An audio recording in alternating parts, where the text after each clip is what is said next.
Okay, so this is a continuation for our last lesson. So the design of a square footing. So last topic class is that we have solved that the dimension of the square footing is 2.8 by 2.8, and we have it is proven class that the effective depth is 520. It is safe against shear.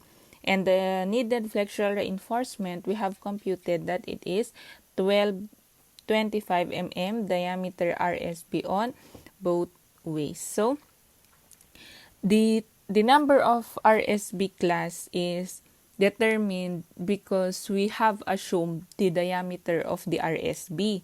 So, paano kung 20 yung diameter ng RSB? E di syempre, mag-iiba yung number of bars. Paano ko malalaman na yung ina-assume kong diameter of bars ay pwede lang? Baka naman meron akong in-assume na diameter of bar na hindi pwede. So, pwede nating ma-check class if our assumed diameter of bar is okay or not. So, before we finalize that it is 25 mm diameter RSB class, we're going to check first on development length.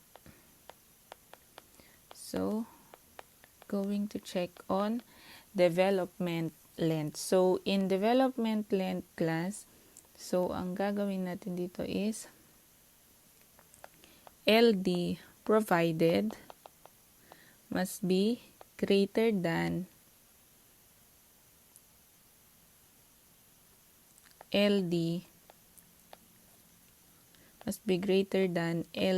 required. So, LD provided must be greater than LD required. Yung LD provided, that is the actual development length. Okay, so, LD required, sino pa bang nagpapa-require ng ganito? It is our NSCP. So, in our NSCP, the formula is 1 over 1.1 Fy over square root of F prime C psi T psi E psi S all over CB plus KTR over DB. And then, multiply lahat ito sa DB. Okay? But it is also noted in an SCP that CB plus KTR DB must not be greater than 2.5. So, kung ang answer natin ay greater than 2.5, ang gagamitin natin is 2.5. And merong formula ang ating KTR, that is 40 ATR over SN. Pero, for simplification, we can go that KTR is equal to 0. So, before tayo pumunta dyan, i-check muna natin kung ano yung meron. Do we have Fy? Yes, we have Fy. We have F prime C. Do we have psi T? So, ang psi T, psi E, and psi S, makikita din ulit natin sa NSCP. So, I think we can substitute. Okay, so, this is equal to 1 over 1.1. Our Fy natin, 415. Square root of 20.7 yung ginamit. Psi T. Ano bang ibig sabihin ng psi T on RNSCP? So, going to find it on our NSCP. So, NSCP. Factor to modify development length based on reinforcement location. So, it will be based on reinforcement location. So, saan natin makukuha yung value nito?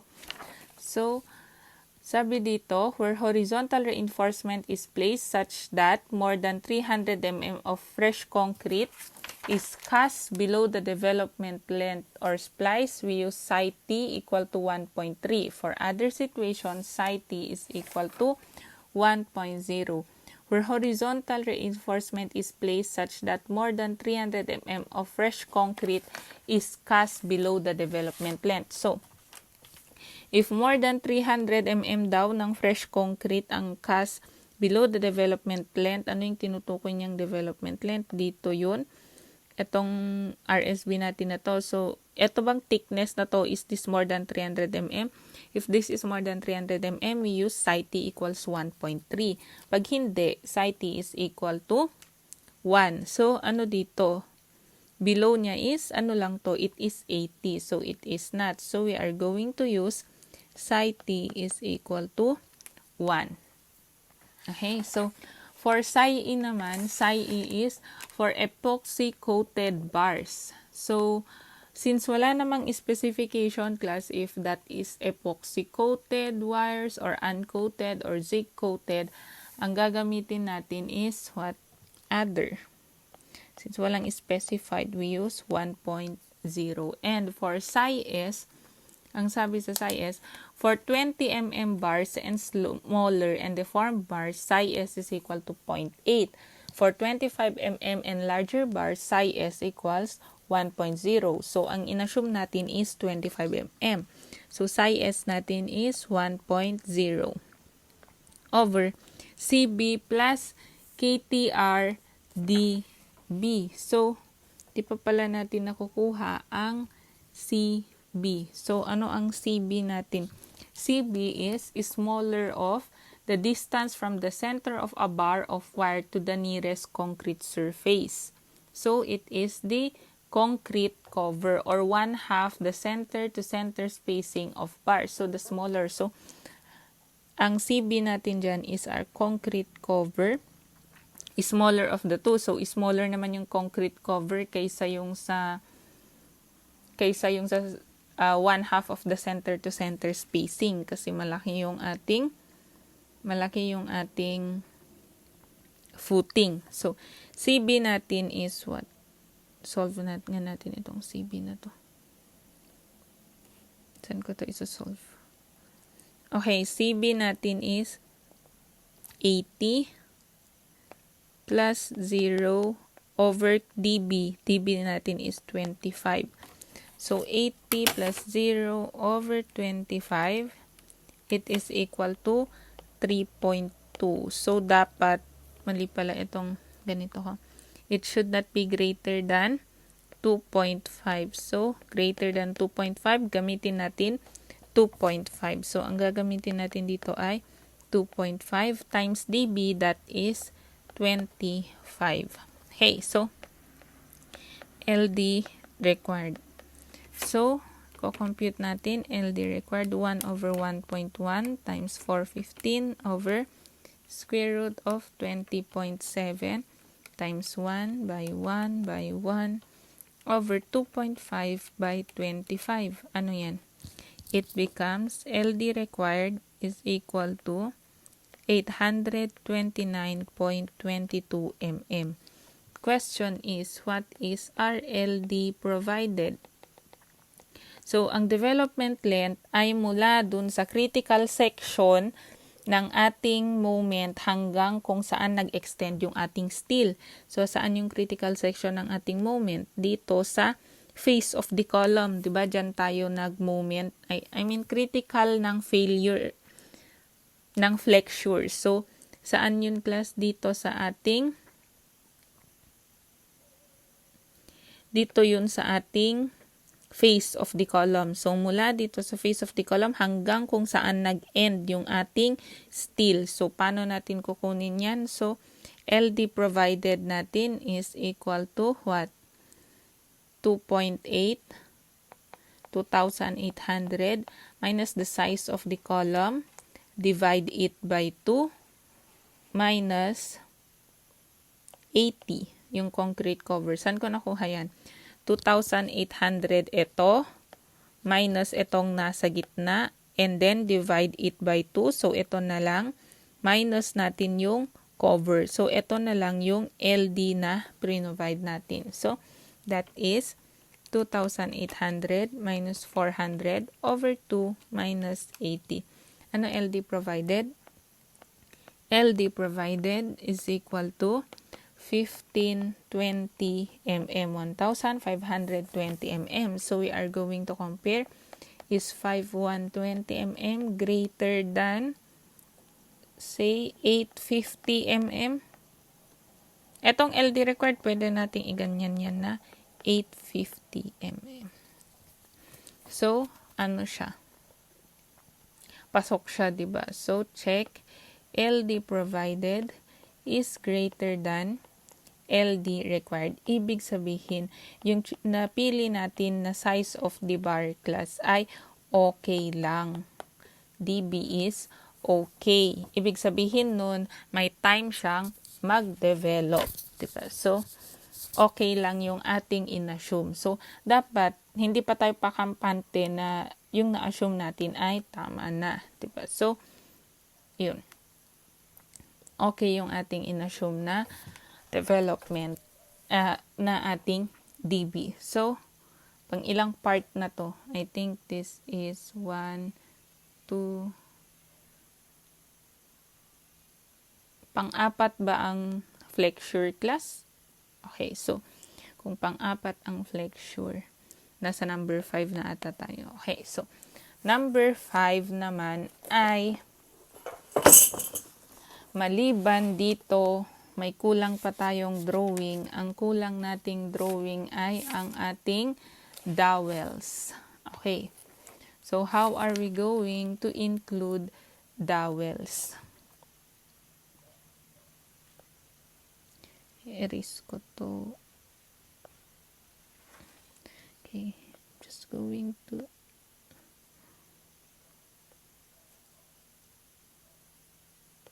usin ko lang yung drawing. Okay, so next natin ay dowel reinforcement.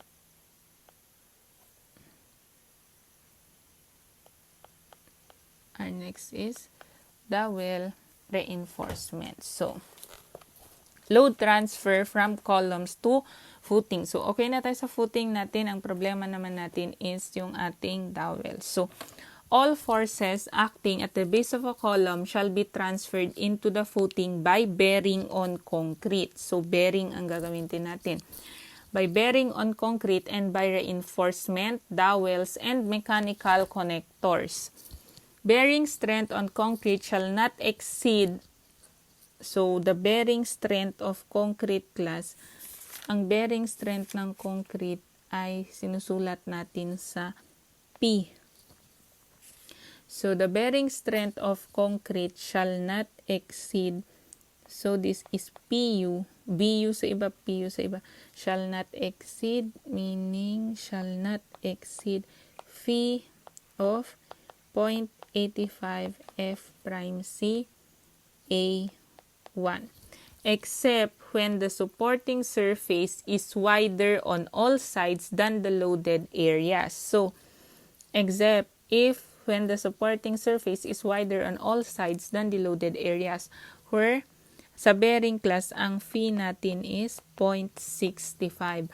Then the bearing strength on the loaded shall be multiplied by square root of A sub 2 over A1, but not more than 2, where A1 is the column area and A2. So, if it is more than class, magiging PU phi 0.85 F prime C A1, and then multiply natin sa A2 over A1. Ang sabi dito, igagawin lang natin yan if the supporting surface is wider on all sides. So, the supporting surface is the footing. At ang sinusuportahan niya is the column. Is the footing wider on all sides than the column? Yes. Kaya, imumultiply natin sa square root of A sub 2 over A1. Na ang A sub 2 is what? It is the A1 is the column area and A sub 2 is yung footing area. But square root of A sub 2 over A1 must not be more than 2. Okay. So if the computed bearing force is higher than the smaller of the two allowable, it will be necessary to carry the excess force with dowel. So, i-check muna natin yung bearing strength.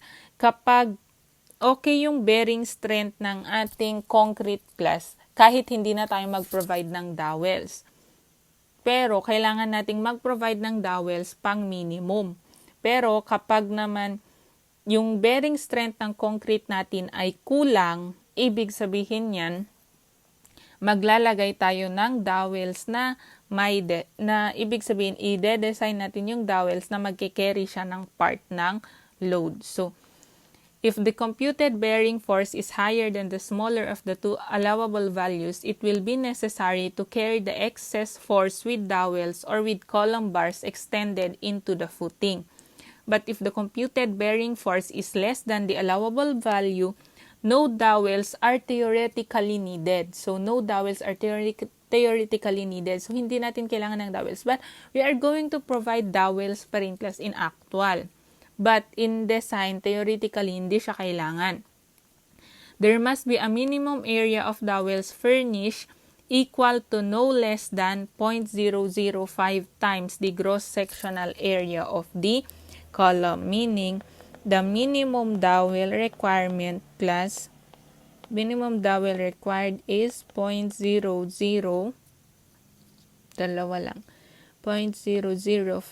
of the column area. The gross sectional area of the column or pedestal. The development length of the bars must be sufficient to transfer the compression to the supporting member. So, ang gagawin natin, we are going to check the bearing strength of the column class kung kaya niya yung ating load, diba? So, ito class ay PU. Ganun din, must be less than or at least equal to our VPN. So, ganyan yan. So, ano ba ang PU natin? Ang PU natin ay 1.2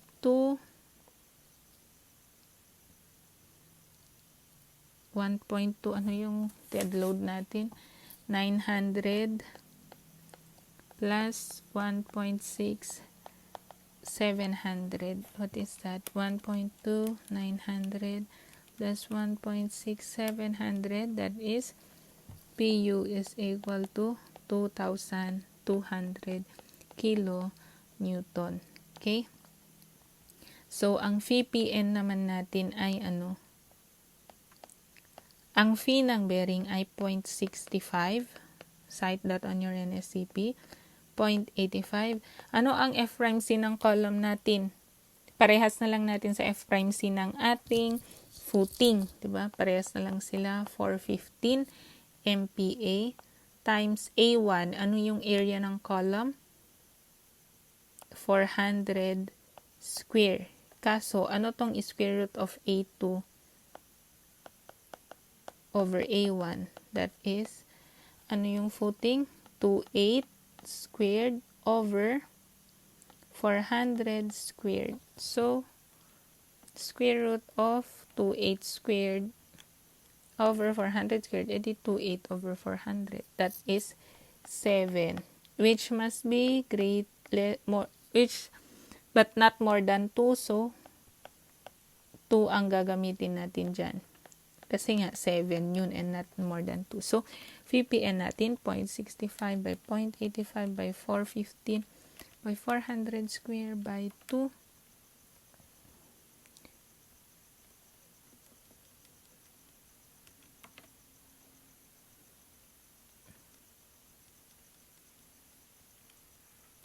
Divide it by 1,000 under 1,000.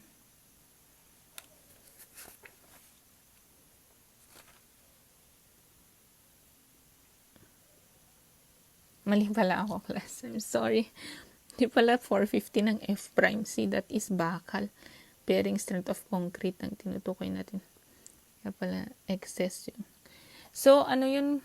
20.7 yung ating F'(C). Okay, I'm sorry. Okay, so F'(C) natin is 20.7.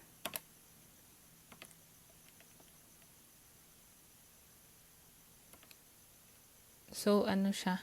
VPN is 3,000 3,000 659.76 kilo Newton. So, 2,200 is less than 3,659.76 kN.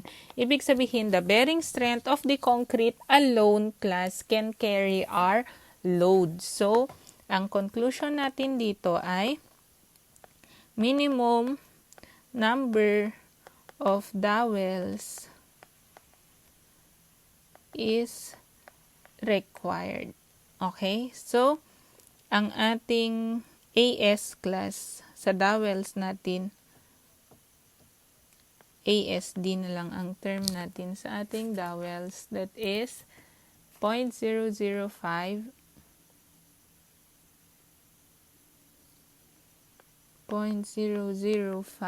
of our A, that is 400